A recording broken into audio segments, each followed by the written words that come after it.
अस्सलाम वालेकुम एवरीवन। मज़ेदार किचन में बन रहा है हरीसा। टोटा चावल हैं, साबुत मूंग दाल है और गंदम का दलिया। ये मैंने एक रात पहले भिगो दिए थे और भिगोने के बाद फिर सुबह इसको गलाया था।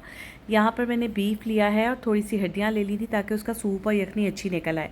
उसमें हमने लहसुन, प्याज, अदरक और साबुत काली मिर्च डाल के प्रेशर लगा दिया। एक साइड पे मैंने मसाला भून लिया और बीच बीच में गैस चली जाती थी तो सिलेंडर की हेल्प भी ले लेते थे। तो यहाँ पर हमने जो है दालें गला ली थी और जो कि मीट था वो गल चुका था। हड्डियाँ साइड पे निकाल दी थी और दोनों को यानी दालों को और मीट को हमने ग्राइंड कर लिया और उसका मिक्सचर कुछ ऐसा बन गया। उसको 1.5 घंटे के लिए पकने के लिए हल्की आंच पे रख दिया। और अब यहाँ पर जो है वो हमारे कस्टर्ड की तैयारी हो रही थी और मेरी अक्ल की इंतहा चेक करें कि मैंने 2 तरह की जेलीस बनाई और उसको हम सर्व करना भूल गए। चूँकि हमने इतना डेकोर कर लिया हुआ था तो हमें याद ही नहीं रहा कि हमने जेली भी सर्व करनी है, तो वो फ्रिज में पड़ी रह गई। लेकिन खैर हमने एक रात पहले ही बनाकर उसको, अब आप देख रहे हैं इसको भी मैंने सिलेंडर पे ही बनाया था क्योंकि गैस नहीं थी। अच्छा, यहाँ पे जेली बन गई। उसके बाद जो है ना हमने ट्राइफल बना लिया था और स्ट्रॉबेरी ट्राइफल बनाया था जिसको मैंने बड़े अच्छे से क्रीम के साथ और डिहाइड्रेटेड नट्स के साथ जो है ना वो डेकोर किया था। स्ट्रॉबेरी का जो कस्टर्ड बनाया था ना, इसके अंदर मैंने एक लेयर दी थी केक की और उसके ऊपर मैंने डाले थे केले और सेब और ये इसकी फाइनल लुक बनी थी। तभी मैं भूल गई कि इसके ऊपर जेली भी जानी थी। यहाँ पे थोड़ा शशका हमने कहा सैलड्स बनाने हैं 3 तरह के। तो ये 3 तरह के सैलड्स के लिए मैंने सारी जो है अपनी हाउस हेल्प से कटवा ली थी सब्ज़ी और ये इतने अच्छे तरीके से इन्होंने काटी थी। काटने के बाद हमने इसको वॉश कर लिया था और ड्रेन होने के लिए ऐसे रख दिया था। ये सारी चीज़ें जब ड्रेन हो गई तो मैंने उसको एक टेबल पर सजाया और आप लोगों के लिए एक शॉट बनवा लिया। तो जनाब यहाँ पे बनना था रशियन सैलड, सीज़र सैलड जो कि चिकन के साथ बनना था और उसके साथ मैंने एक हरीसे का सैलड बनाना था जिसमें अदरक, हरी मिर्च और हमने फ्राइड प्याज रखना था। अच्छा, अभी भी कुछ चीज़ें ऐसी थी जो मिसिंग थी जैसे कि मटर वगैरह। तो दही फुल्कियों का रायता मैंने अच्छे से तैयार किया। इसमें खीरा बारीक डाला था, प्याज डाला था, चाट मसाला और इमली की चटनी जो खुद बनाई थी वो डाली थी।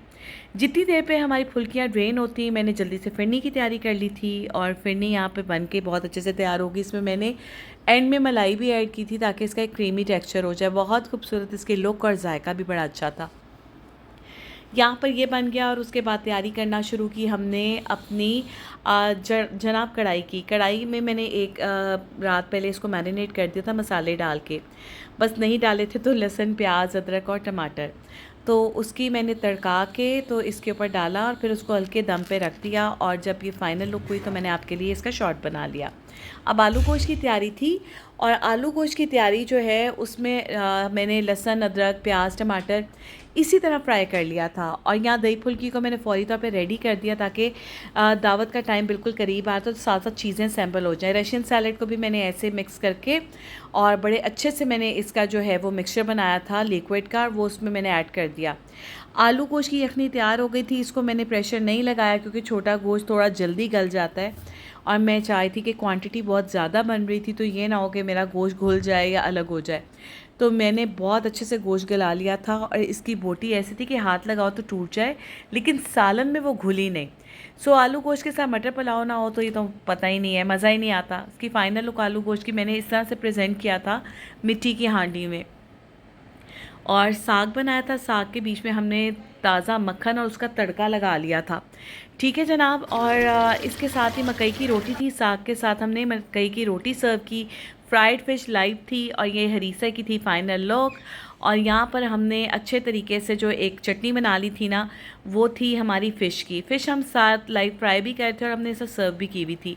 तो ये थी हमारी इसकी फ़ाइनल लुक। मैंने कहा आप लोगों को दिखाऊं कि मैंने अपना डिस्प्ले कुछ देसी अंदाज में ऐसे डिस्प्ले किया। सब लोगों को खाना बहुत अच्छा लगा था, सब लोगों ने बहुत इन्जॉय किया था।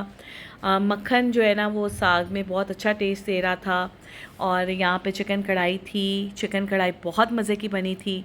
और यहाँ पे मटर पुलाव इसके साथ ही डिस्प्ले किया और साथ मैंने आलू गोश्त भी डिस्प्ले किया था। अच्छा, कुछ खाना हमने जो है ना चूल्हे पे हल्की आंच पे रखा हुआ था और कुछ हांडियाँ जो है वो हम शफ़ल कर रहे थे। जब गर्म होती थी तो हम उसको अपने डिस्प्ले साइड पे ले आते थे, तो वो एक लाइव रौनक लगी हुई थी। ये हमारे 3 सैलड से, ये सीज़र सैलड था और उसके साथ मैंने आपको रशियन सैलड भी बताया था और दही फुल्की थी और चटनी थी और एक देसी सैलड थी जो मैंने हरीसे के साथ बनाई थी। मछली बहुत मज़े की थी, फीडबैक बहुत अच्छा आया, सारे गेस्ट को बहुत अच्छा लगा। ज़ायदा बाजी ने लाइव इसके साथ जो है मकई की रोटी भी बनाई और हम मक्खन भी तोड़ के दे रहे थे। ये मेरी फ़ाइनल लुक थी जनाब, जो कि मैं बड़ी कॉन्फिडेंट फ़ील कर रही थी, मुझे बहुत अच्छा लगा था।